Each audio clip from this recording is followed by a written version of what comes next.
Hi, I'm Susan from Sunrise Quilt Studio. The Strawberry Basket Quilt is finally done, and in this video I'm going to show you how I quilted the borders and the blocks. What I'm doing is I'm starting on the outer border on the Strawberry Basket Quilt, and I have drawn out the spine for a feather that is going to go all the way around in that border. And I'm using an air-soluble marker. I'm not going to use my ruler to guide this. I'm just going to do this following the line that I marked with the ruler. So I'm going to adjust the camera so you can see this a little bit.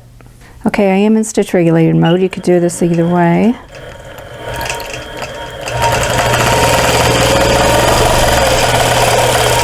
And this is already fading.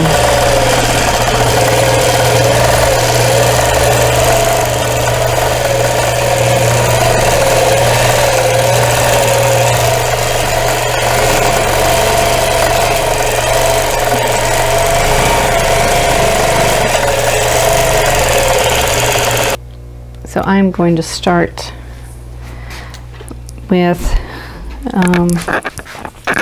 this area here. I'm going to do the outside of the feather first, and then I'll do the inside.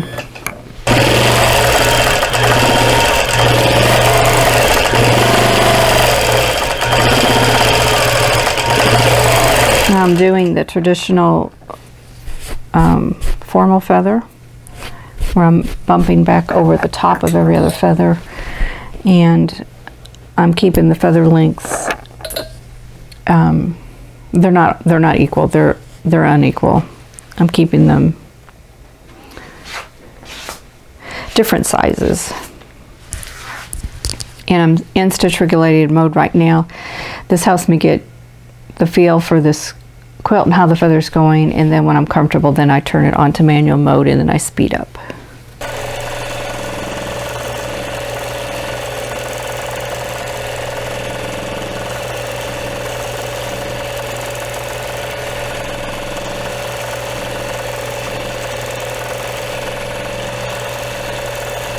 The outer portion of the feather done, I'm going to do the inner portion. So I want to show you how I'm going to go around this corner. Okay, I ended here, completed the outer feather, and I'm going to start over here, do a hook first, and then go on and do my feathers. I'm going to go back into automatic so that you can see a little better, but I'm just going to carry this feather all the way around and then just go all the way around the quilt. And then I just advance as I get one portion done, then I just advance the quilt. I'm going to start feathering in here, and I'm going to come up, and then I'm going to go around this corner. And what I do is I'll just make a small feather at some point, like right about here, and then bring this next feather out. I'll make my hook and bump back over. Do a feather, and then just keep going. So here's the short feather, and now I'm going to connect this feather tip on here. And what I did was I filled this space up in here with this small feather that ends here, and then this big one just comes all the way around. So I'm just going to keep following through.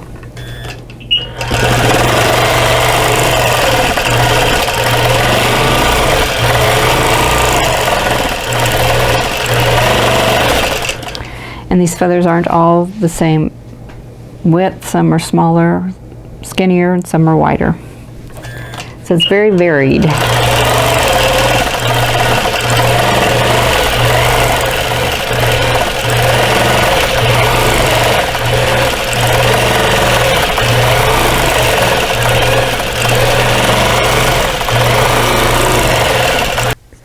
And I hope you can see this. No, the lighting isn't the best here. But here's the feather. And there's that corner where I told you I put the short feather in and then brought the next feather out around it. That's that corner there. And you can see these feathers aren't all the same width. Some are narrower and some are wider. Okay, for this border, I'm just going to do some L's and E's. I'm not going to do anything really fancy in here. I could do another feather, but there's going to be a lot of feathers in this quilt, so I think I need something to kind of break it up between this border and the background here. So I'm going to do some L's and E's, and that goes pretty fast. So and what I'm going to do in here, I'm going to do 3 little petals.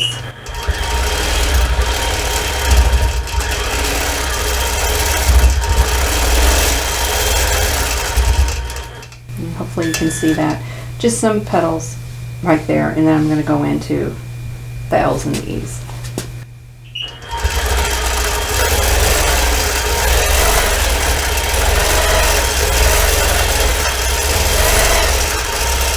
And what you can do is you can get a stencil and mark out exactly where you want these to land so that they're evenly spaced. I just freehand it. And I am going to go into manual mode to kind of speed this up a little bit.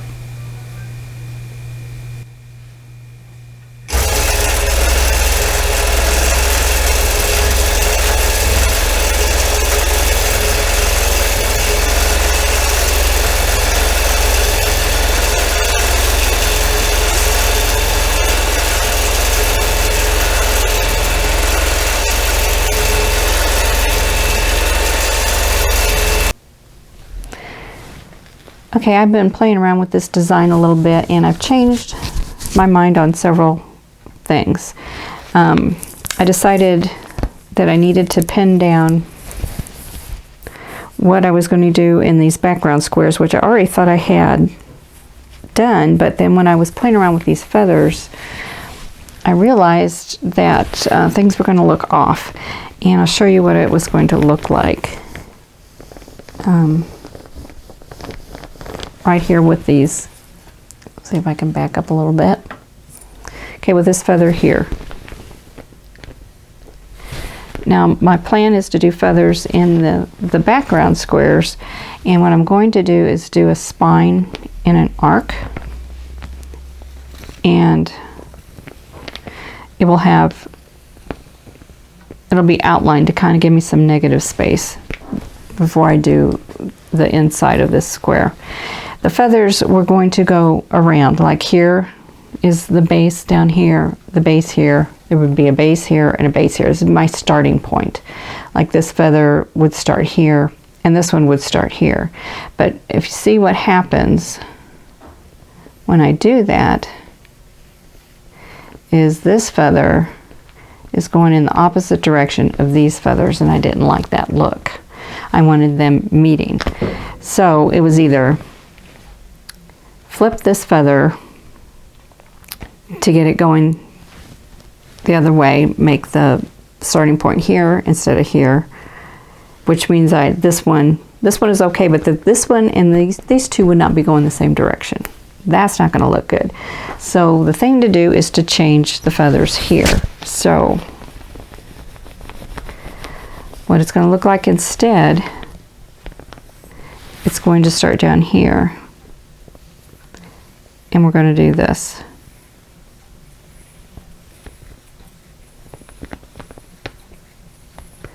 And this is the look we will have. See, these feathers are going in towards each other. Okay, so you can see a little bit better. Okay, now these feathers down here are going to go this way.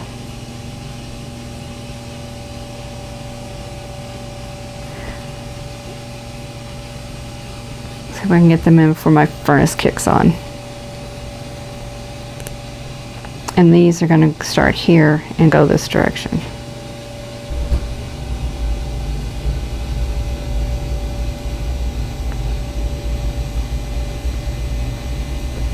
Like that. So the starting points are going to be at the sides of the squares instead of one here, one there, one here, and one here. So we got a meeting point here, meeting point up here.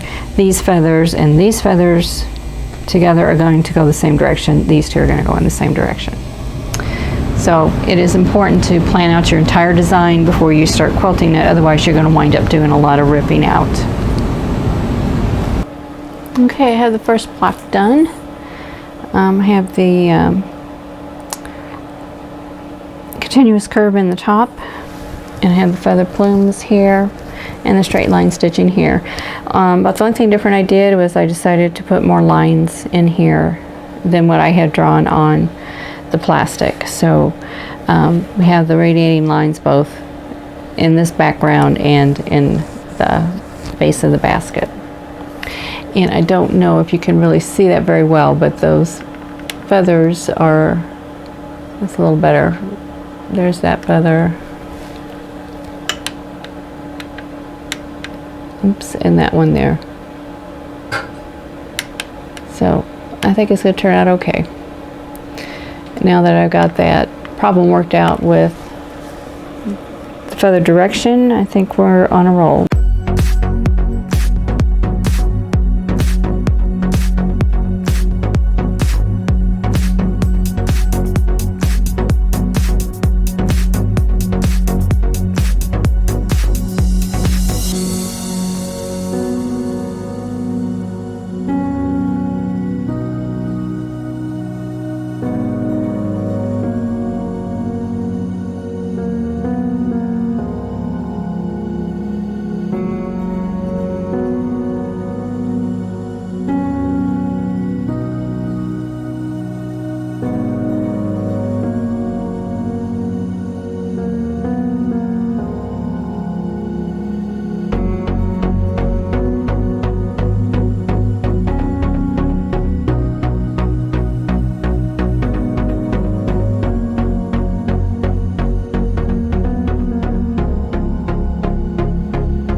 Okay, now here I broke thread because in this block I wound up backtracking 3 times in that stem, and that makes the thread too heavy there, and I don't like that look. So I'm going to break thread. I'm still going to backtrack, but just 1 more time instead of twice more. So there'll be 2 layers of thread here instead of 3, and I think it'll just give it a nicer finished look.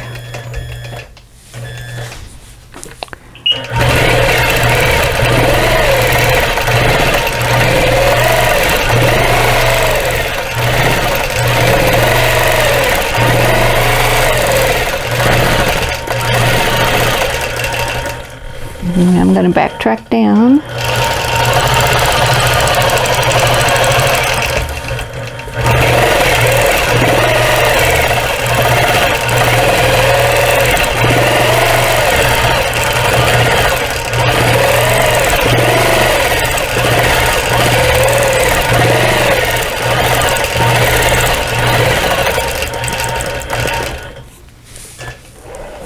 That's much better. I like that better.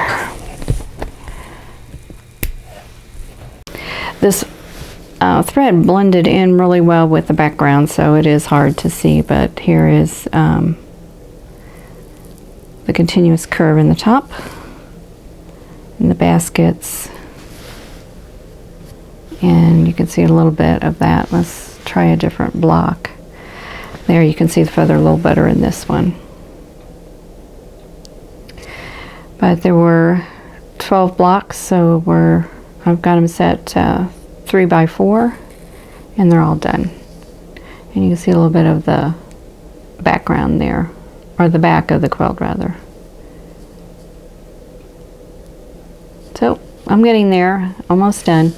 It'll take me more than 2 or 3 hours tomorrow, but I may have to do this over a couple of days instead of just one. Thanks for watching. For more quilting ideas, click on the video links. And to keep up with my newest projects, click on the subscribe button. I hope to see you again soon.